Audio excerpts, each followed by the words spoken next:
O brinde que quebrou o copo. O restaurante estava cheio daquele brilho falso que só os lugares caros conseguem ter. Talheres de prata alinhados como soldados, taças de cristal refletindo a luz amarela dos lustres, e o murmúrio abafado de conversas que fingiam não ouvir as outras. Eu tinha escolhido aquele lugar porque ele sempre dizia que era sofisticado, que combinava com a gente. Agora, olhando para a mesa decorada com rosas brancas, minhas favoritas, ou pelo menos eram, me perguntava se ele tinha lembrado disso sozinho, ou se alguém o avisara. Ele chegou atrasado, como sempre. Mas dessa vez não foi com desculpas de trânsito ou reuniões que se estenderam. Entrou com um sorriso largo, aquele que usava quando queria que eu esquecesse algo, e sentou-se como se fosse o dono do mundo, ou pelo menos o dono da minha noite.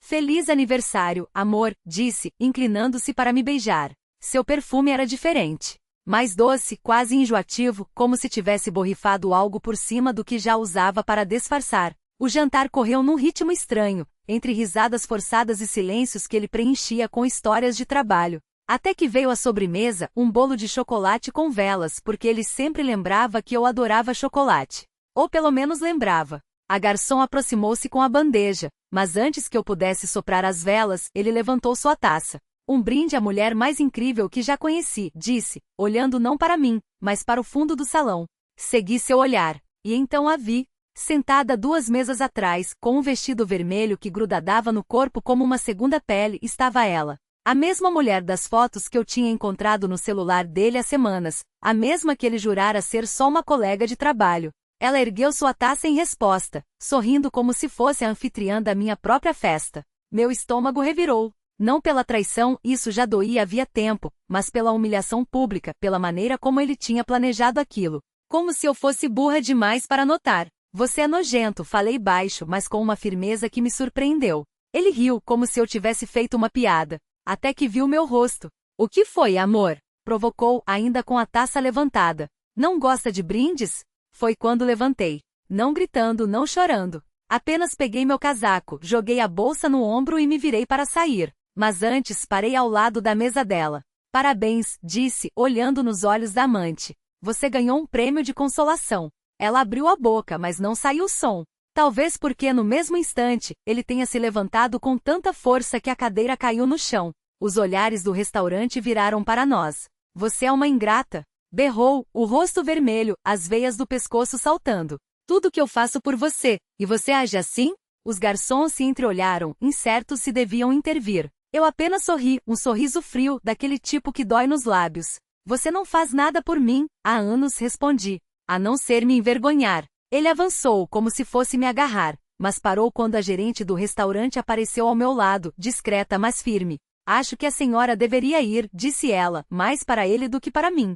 Saí sem pressa, sabendo que cada passo meu era uma faca nas costas da imagem que ele tentava manter. Do lado de fora, o ar frio da noite bateu no rosto, limpando a náusea. Tirei o anel da aliança e o joguei no meio-fio, ouvindo o tinido metálico se perder no burburinho da rua. Dentro do restaurante, ele ainda gritava. Mas dessa vez, ninguém olhava para ele. O anel rolou até a sarjeta, sumindo entre folhas secas e bitucas de cigarro. Não me virei para ver se ele saía correndo atrás de mim. Sabia que não veria. Homens como ele só correm quando têm certeza de que alguém está olhando.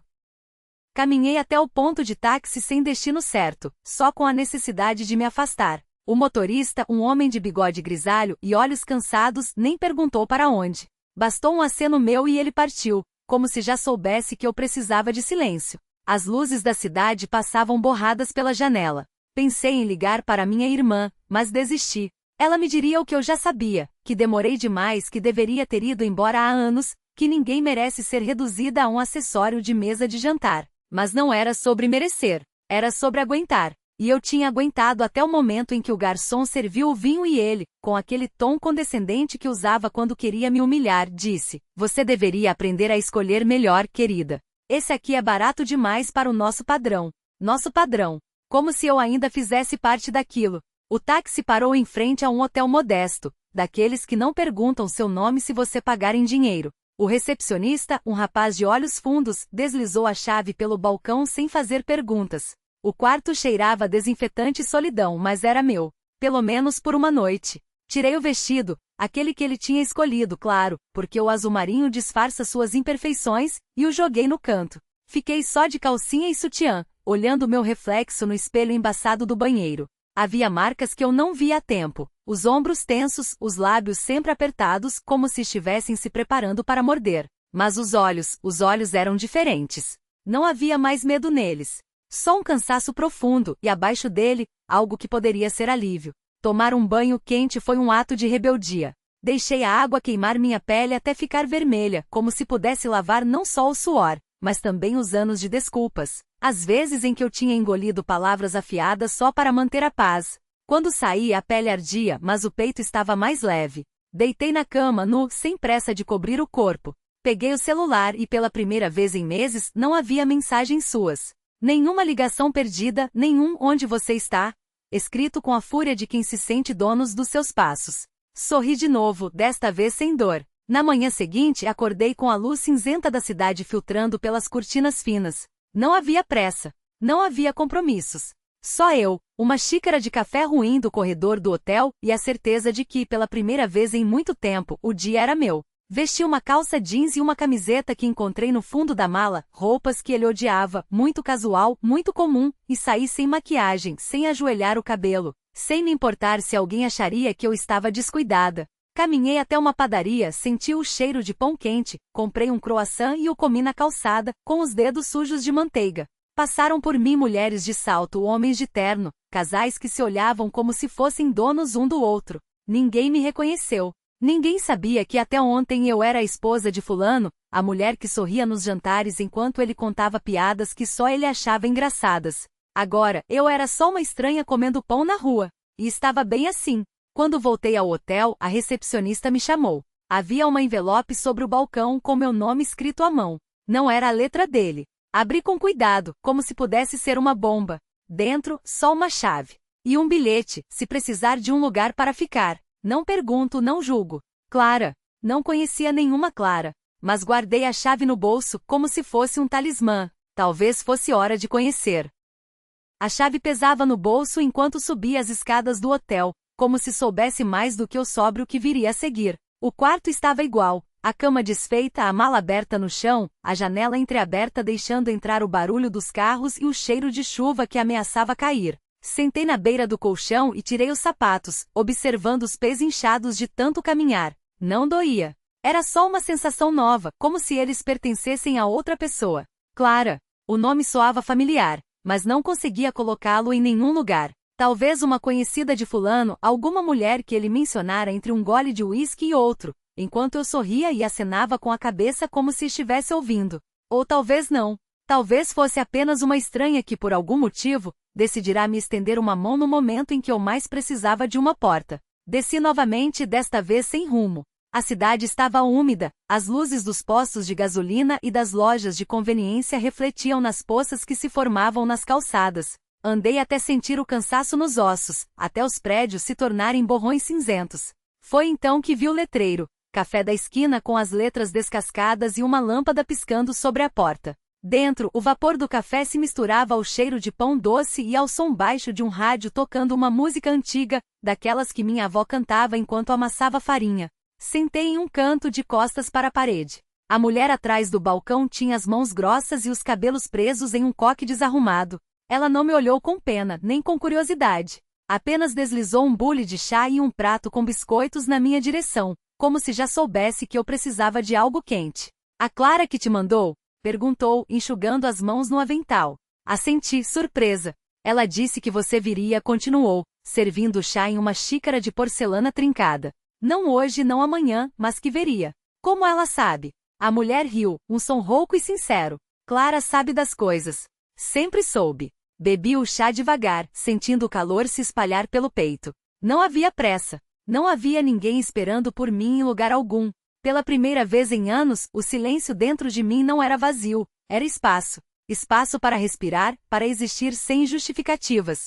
Quando saí, a chuva havia começado a cair, fina e persistente. No bolso, a chave queimava como uma promessa. Não tinha endereço, não tinha instruções. Mas, de algum modo, eu sabia para onde ir. Caminhei até o bairro velho, onde as casas tinham varandas de ferro forjado e as ruas eram estreitas demais para os carros modernos. Num sobrado azul desbotado com as persianas fechadas, encontrei a porta que a chave abria. Não havia placa, nem campainha. Só uma planta em um vaso de barro, quase seca, como se estivesse esperando por água há muito tempo. Girei a chave na fechadura. O som do mecanismo cedendo foi como um suspiro. Dentro, o cheiro de madeira envelhecida e cera de abelha. Uma escada em caracol levava ao andar de cima, onde uma janela aberta deixava entrar o som da chuva batendo nas telhas. No chão, um tapete persa desgastado. Sobre a mesa, um livro aberto, como se alguém tivesse saído há pouco e fosse voltar a qualquer momento. Sentei na poltrona junto à lareira fria e fechei os olhos. Não havia mais pressa. Não havia mais mentiras para sustentar. Só eu, a chuva, e a certeza de que, pela primeira vez, estava exatamente onde deveria estar. A luz da tarde, filtrada pelas nuvens pesadas, desenhava sombras trêmulas nas paredes revestidas de papel amarelado. Ao passar os dedos pela capa do livro sobre a mesa, senti o couro áspero, craquelado pelo tempo. O título, gravado em letras douradas quase apagadas, dizia apenas as horas perdidas. Folheei as páginas ao acaso e deparei-me com uma anotação à margem, escrita a tinta ferrugem. Ele sempre volta quando a lua está cheia. Não feche os olhos. Um arrepio subiu pela minha nuca. Não pela mensagem em si, mas pela familiaridade da caligrafia. Era a mesma letra que eu vira anos antes, em uma carta queimada às pressas, cujas cinzas ainda me queimavam as pontas dos dedos nas noites de insônia. Levantei-me e subi a escada em caracol, os degraus rangendo sob meu peso como se protestassem contra a intrusão. No andar de cima, uma porta entreaberta deixava escapar um fio de luz dourada. Empurrei-a com a ponta dos dedos e o cômodo se revelou. Um quarto com uma cama de dossel, os cortinados de linho pesado imóveis no ar parado. Sobre a comoda, um espelho emoldurado em prata oxidada refletia não meu rosto, mas o vulto de alguém atrás de mim. Girei-me tão rápido que a sala pareceu girar comigo. Nada. Só as sombras alongadas dos móveis, a chuva teimando contra os vidros. Mas no espelho, a imagem persistia. Uma figura alta vestida de preto, com as mãos cruzadas à frente do corpo. Quando estendi a mão em sua direção, o reflexo fez o mesmo, só que mais devagar, como se arrastasse os pés sobre um chão invisível. Você não pertence a este lugar, disse uma voz atrás de mim, tão próxima que senti o bafo quente no meu pescoço. Não me virei. Sabia que se o fizesse não haveria ninguém. A voz continuava, rouca como folhas secas. Mas a chave pertence. E a chave abre mais do que portas. O livro na mesa de cabeceira era idêntico ao de baixo. Abriu na mesma página. A anotação agora dizia: você sempre volta quando a lua está cheia. Não feche os olhos. Deitei-me na cama sem tirar os sapatos. As molas da colchão gemeram como se carregassem memórias. Pela janela, a lua rompeu as nuvens, redonda e pálida, iluminando o quarto com uma luz de sonho. Algo, ou alguém, sentou-se na beira da cama. O colchão afundou levemente. Finalmente suspirou a voz. E então, pela primeira vez em anos, deixei que os olhos se fechassem. A chave e a lua cheia. O peso ao lado da cama não era apenas uma presença, mas uma lembrança encarnada. Eu sabia quem era antes mesmo de ouvir o suspiro, antes de sentir os dedos frios roçarem meu pulso, como se testassem se eu ainda era real. Era ela, a mulher das páginas do livro, a que sempre aparecia quando a lua estava cheia, a que eu havia prometido nunca mais ver. Você mentiu, disse ela, e sua voz era como seda rasgada, macia e dolorida. Disse que não voltaria. Não respondi. Não havia desculpas que servissem. Há 5 anos eu havia fechado a porta do antigo sobrado na Rua das Camélias com uma chave enferrujada, jurando que nunca mais pisaria ali. Mas as promessas são coisas frágeis quando a lua cheia puxa as marés do sangue. A chave não é sua, murmurou ela, e seus dedos deslizaram até minha palma, depositando algo pequeno e gelado. Pertence ao lugar, e o lugar pertence a nós dois. Abri os olhos. Entre meus dedos a chave brilhava sob a luz prateada, como se fosse feita do mesmo metal da lua. Não era a mesma que eu havia usado para trancar a porta naquela noite de chuva, quando ela me pediu para ficar e eu escolhi correr. Esta era maior, mais antiga, com entalhes que formavam palavras em uma língua que eu não deveria entender, mas entendia. Aquilo que foi dividido volta a ser um. Você a encontrou, disse ela, não como pergunta, mas como confirmação. No porão, debaixo das tábuas podres. Onde a enterrei. Fechei a mão em torno da chave. A memória veio como um golpe. O cheiro de terra úmida, as paredes cobertas de mofo, o baú de madeira com ferragens oxidadas. Eu não deveria ter voltado. Não deveria ter aberto o livro. Não deveria ter lido as anotações que não estavam lá na primeira vez. Por que agora? Perguntei. e minha voz soou estranha, como se pertencesse a outro homem, a um que ainda acreditava em escolhas. Ela se deitou ao meu lado, e o colchão rangeu como um lamento. Seu corpo era frio, mas não como o de um cadáver, era o frio das coisas que nunca morreram de verdade. Porque a casa está acordando, sussurrou, e você é a última peça. Pela janela, a lua parecia inchar, sua luz inundando o quarto até que as sombras ganharam vida. As paredes respiraram. O papel de parede descascado em cantos tremeluziu como pele. E então ouvi um arrastar de passos no corredor, o rangido da porta da sala se abrindo sozinha, o tilintar de copos no armário da cozinha, coisas que não deveriam estar acontecendo não tão cedo. Eles estão aqui, disse ela, e não era medo em sua voz, mas algo pior, expectativa. Quem? Ela não respondeu. Em vez disso, apontou para o livro na mesa de cabeceira. As páginas se viraram sozinhas, como se fossem folheadas por mãos invisíveis, até pararem em uma ilustração que eu não havia visto antes. Um círculo de figuras alongadas, sem rostos, de mãos dadas em torno de uma mesa. Embaixo, uma legenda: os que esperam não esquecem. Você os trouxe de volta, acusou ela, mas não havia raiva, apenas uma tristeza antiga. Cada vez que abre o livro, cada vez que toca na chave, você os chama. Eu me sentei, o coração batendo tão forte que doía. Eu não sabia. Claro que sabia. Sua mão repousou em meu ombro, pesada como uma lápide. Por isso você voltou. Os passos no corredor se aproximavam. Não eram humanos, eram muitos, e nenhum. O ar ficou denso, como se estivéssemos debaixo d'água. A lua, lá fora, pulsava. O que eles querem? Perguntei, embora já soubesse. O que sempre quiseram. Ela se levantou, e seu vestido, o mesmo que usava na noite em que a deixei, esvoaçou como fumaça. Terminaram o que começaram. A porta do quarto se abriu com um gemido. Não havia ninguém ali. Só o corredor vazio, as sombras se esticando como dedos. Mas então as sombras se moveram, descolando-se das paredes, ganhando forma. As figuras do livro emergiram do nada, altas, esguias, seus contornos tremeluzindo como chamas. Não tinham rostos, apenas buracos onde deveriam estar os olhos. Eles não podem nos tocar, disse ela, pegando minha mão. Ainda não. Ainda? Enquanto a lua estiver cheia. Seus dedos se fecharam em torno dos meus. Mas quando ela minguar, a casa será deles. E nós também. O ar gelou. As figuras avançaram, seus passos não faziam barulho, mas eu os sentia no osso, como vibrações de um sino distante. Tem outra saída, disse ela, pressionando a chave em minha palma. Use-a. Onde? Onde tudo começou. O porão. As sombras se fecharam em torno de nós, e o quarto se dissolveu. De repente estávamos no corredor, depois na escada, descendo degraus que rangiam sob nossos pés. A porta do porão estava entreaberta, exalando um cheiro de terra e coisa podre. Dentro, o baú ainda estava lá, mas agora a tampa estava levantada, revelando não ferragens, mas um espelho embaçado.